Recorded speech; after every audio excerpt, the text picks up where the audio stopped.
La première saison de La Roue du Temps s'est achevée vendredi dernier sur Prime Video. La dernière scène préfigure les événements de la saison 2, on y voit de nouveaux protagonistes entrer en jeu. Les dernières minutes de la saison 1 de La Roue du Temps préfigurent ce qui va se passer dans la saison 2.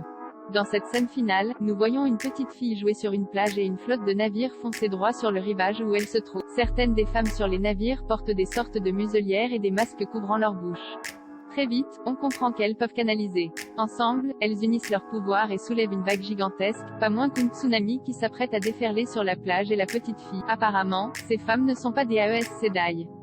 Alors qui sont-elles? Cette mise en place annonce l'invasion. En effet, dans les livres de Robert Jordan, les Sentchans viennent d'un autre continent, de l'autre côté de l'océan. Et ils ont l'intention de régner sur tout le monde car ils sont les descendants d'un héros souverain tyran dénommé Arthur Hawkwing.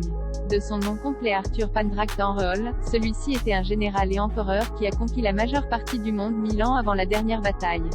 Sa description est très semblable à celle de Gengis Khan et laisse entendre qu'il est à la source des légendes du roi Arthur. Les Sentchans ont vécu coupés du continent pendant des siècles et ont développé des mœurs culturelles pour le moins particulières. À savoir, ils croient que les femmes qui peuvent canaliser doivent être maintenues enchaînées comme des esclaves connus sous le nom de daman. Leur seule valeur est d'être des armes vivantes. Les Sentchans sont donc eux aussi une armée redoutable qui utilise le pouvoir de l'unique au combat. Le showrunner de la série, Ralph Judkins, s'est expliqué auprès de Decider: quand j'ai lu les livres, les Sentchans c'était une telle claque. Vous pensiez pouvoir prédire où allait l'histoire après le premier livre, puis vous vous disiez, attendez, qu'est ce qui se passe?